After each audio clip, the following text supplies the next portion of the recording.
That's why we restart. Yeah, there we go. All right. Hey, Riley, how's it going? I mean, we're not.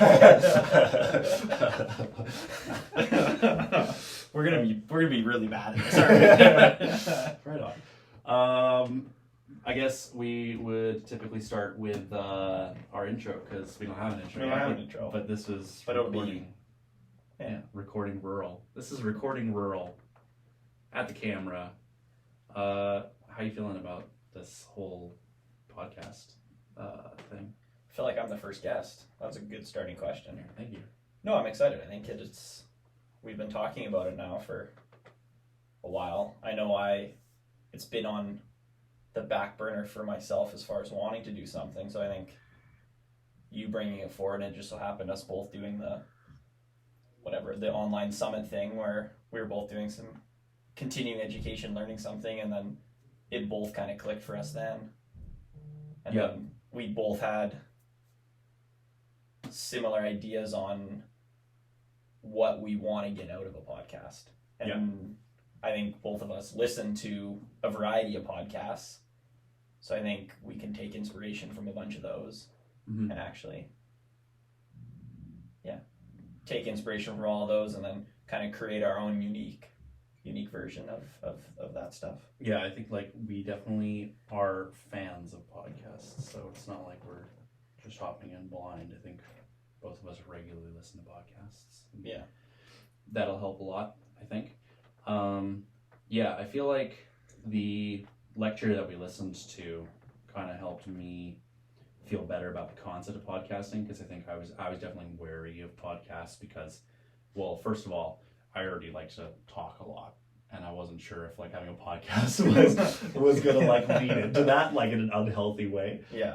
And like whatever, maybe we are, but it'll still be enjoyable. And then I think also like the idea of that particular lecture talking about how despite the fact that podcasts are very, very popular and everyone and their dog want to do a podcast, like to do a podcast is not necessarily to hop into like the popularity contest of podcasting. It's just that we like to set aside time to talk to people and talk about the things we care about. We just happen to be clicking record when we do it. Yeah. And I agree. Like we already, like I don't know how many times either you were working out or I was, or we were working, and our conversation was about something that either came up with a client or something we were kind of experiencing ourselves in the health space, if you will. Mm-hmm. And we just talked about it for like 25-30 minutes. Yeah. And then we took stuff from it, or sometimes it was just valuable to have that conversation. So I think both of us already doing that, and then with the lecture that we watched, it made more sense. Like, hey, we can maybe just like get some of these conversations out to other people that might get value in it. Totally. Yeah, that's kind of been a humbling thing I think about like working at Titan that I didn't experience when I was working in the Lower Mainland, is having people be like, oh wow, like you ask good questions, or I like your thoughts about that. It was kind of interesting, like being part of the small town community thing that I wasn't anticipating when I moved back here. Like people being like valuing our opinions and our thoughts on certain things, like landing not just in a position where you're just like facilitating sessions, but you're actually like an influential member of people's lives. I think that was a surprise to me. And I think that like doing a podcast is just a continuing extension of that. Yeah. This is going to go way off topic, but I feel like we'll probably end up doing that on a lot of them. I remember the first session I was having with someone, not the first session with the person who went off, but when it like, in my mind, I was like, this person literally, I was encouraging and asking them to try something that was a little bit more unique or different than probably they would have saw on Instagram or maybe done in the past. And it was through some education I took that I wanted to take it and use it with people. And they pretty much were like, yeah, sure, why not? That sounds good. Like, I'll try that. And I was like, holy crap. Like, are you sure? Are you sure? Like, I was like, I'm not paying you for this. like they're willing to like listen to some of this information. Yeah. It sticks out with me. One of a few moments too, but that one for sure. Yeah, totally. In like regards to kind of this experience or realization that we do play an influential part in our clients' lives and in this community's life, I think that's kind of why we landed on this title. Do you want to talk about the title? Recording Rural. Yeah, Recording Rural, why we landed on that title? Well, there's definitely the meaning kind of behind all of it is the goal is hopefully one, this is going to allow us to expand our network within starting very just rural singular as in Smithers area. Mm-hmm. And then through conversations with hopefully lots of people in, I'm going to say the healthcare, but I'm sure we can chat on more where we see we don't maybe the typical healthcare or healthcare professional title, we've expanded out a little bit on our thoughts. Totally. And through hearing about experiences, triumphs, struggles that, Smithers or, surrounding area might encounter, can we relate that to other rural communities? And, I guess even bigger picture, if we expand out to all rural areas around through the conversations, can we start to really create a more collaborative approach to all these individuals that lie under the umbrella that, maybe we'll have to come up with a different term than healthcare professional, but a better network where conversations are always happening between someone's doctor or psychiatrist or physiotherapist or firefighters or you name it, kind of what we'll coin under that umbrella. Yeah. And start to make some meaningful change for more people, especially the individuals that you might not otherwise reach right now. Yeah. Yeah, totally. How does that sound? I'm sure you can add more on it, but yeah, that's legit. I think that I have a couple thoughts on that. I think the term healthcare professional, I think that for now, until we've landed on something else, that's a totally appropriate term. I think that we're just thinking in broader terms. So for anyone who's hearing healthcare professional, we're using a broad term of people who operate in the preservation of life and the quality of life. And that's kind of why we go, well, that could include is a firefighter in healthcare? Technically, on paper, no. But for the terms that we're using, firefighter totally is a job that not only do they have to be very active and they have to care about their own health for the execution of their job, but also their job is in the preservation of other people's life and health, which I think is cool. So I think also something that didn't really occur to me, I think, until I was a little bit older, because I'm so old right now. You are old though. I know, 27 and 1 foot in the grave. One knee in the grave, more like. Basically, it didn't occur to me, I think, how different rural communities operate compared to the city until I moved from Smithers into the city. There are so many people in the strength conditioning field, chiros, PTs, doctors and doctor specialities, where when you're in a city, you kind of get put into a niche very, very quickly. You end up with a particular clientele or a particular type of advertisement. Whereas in northern communities, when a healthcare provider or someone working in a similar field has an element of responsibility, their ability to outsource in a rural community is significantly limited. So people end up having to take on a great deal of responsibility. And that's kind of why we're particularly interested in people's experience in the north, not just because we live here and because we I think we want to live here, but also I think we've seen by living here that the experience of healthcare providers in the north is very, very unique. Yeah. And I think that I'm really excited to listen to those stories and listen to people who are just I was handed this problem there's no one else to take on the problem, so I had to solve the problem. Yeah. It's like, yeah, It's that's sick.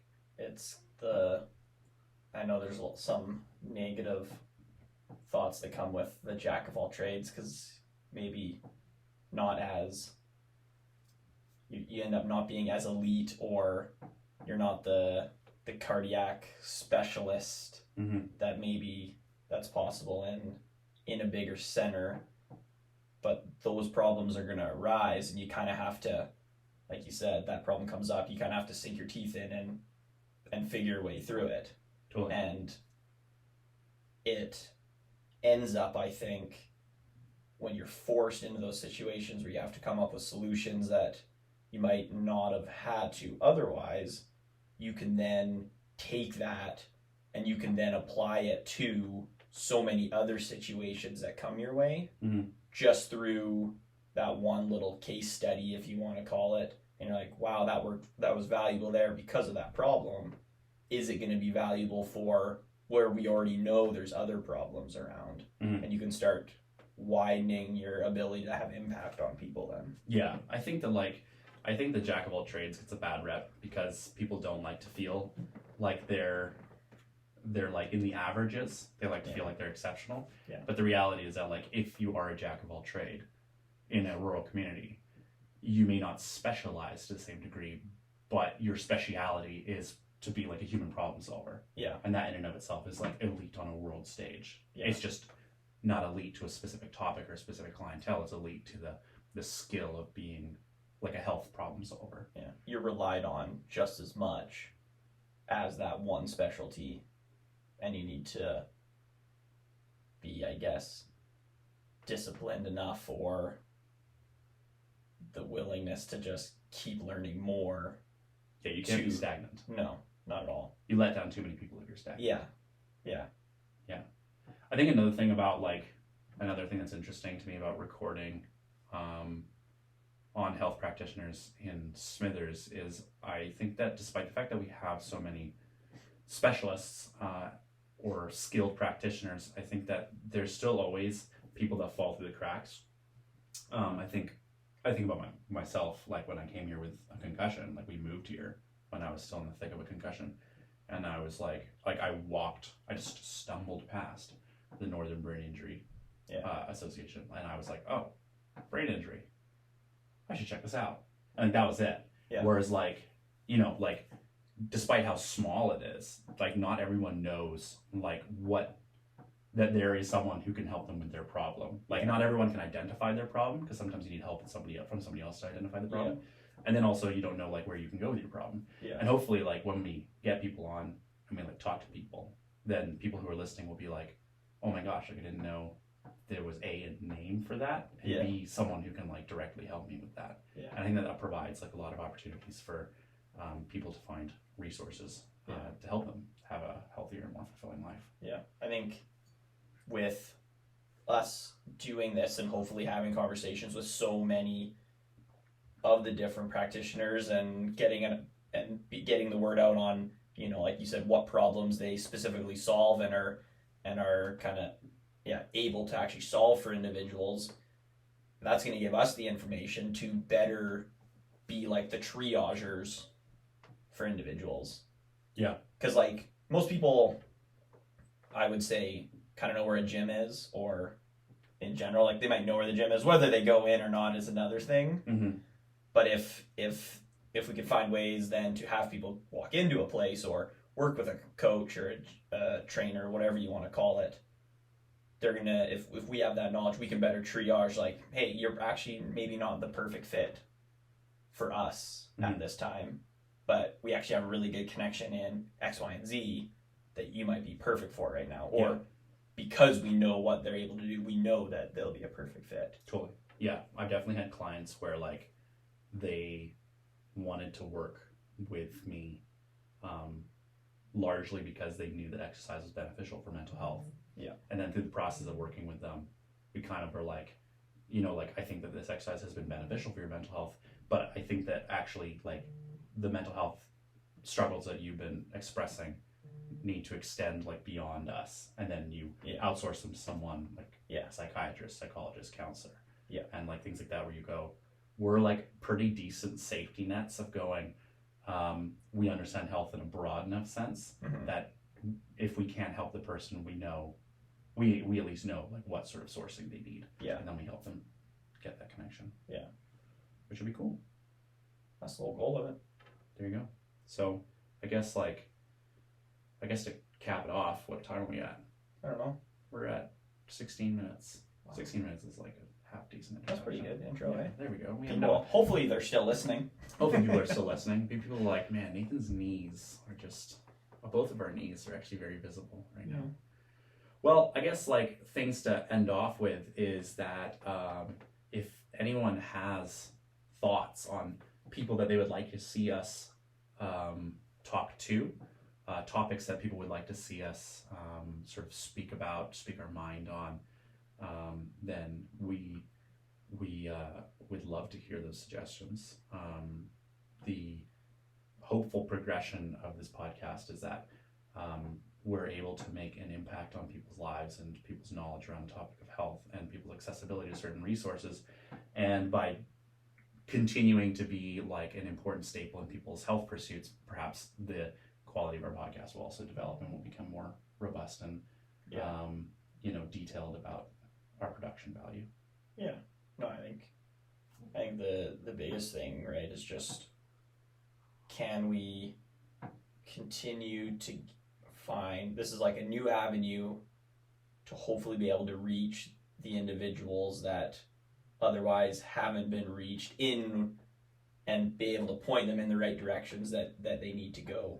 100%. Because I think that's, definitely just our small little niche of what we do. That's the hardest thing, is finding those individual, like most of the people that end up finding you, we're going to find you anyways. Mm-hmm. How do we find the individuals that don't even quite know yet that they need some of the help that all these services that are in the north and the specialties are, like, how can we actually get that word out? Yeah, I think that's legit. Cool. I guess, I don't know, is there anything else that anyone needs to know about this before we start rocking and rolling? No, I think, like you're saying, the goal or the formats, I guess, would be hopefully we can get individuals on, but then also maybe just similar to this, it'll just be conversations with us that hopefully come from those suggestions, and then we'll just kind of do our thoughts on anything health, nutrition, whatever, plus any topic. If we have some thoughts on it, we can put our thoughts out there into the stratosphere. Into the World Wide Web. Yeah. Cool. Well, I'm Nathan. This is Riley. And we are recording rural. Cheers. Cheers. There we go.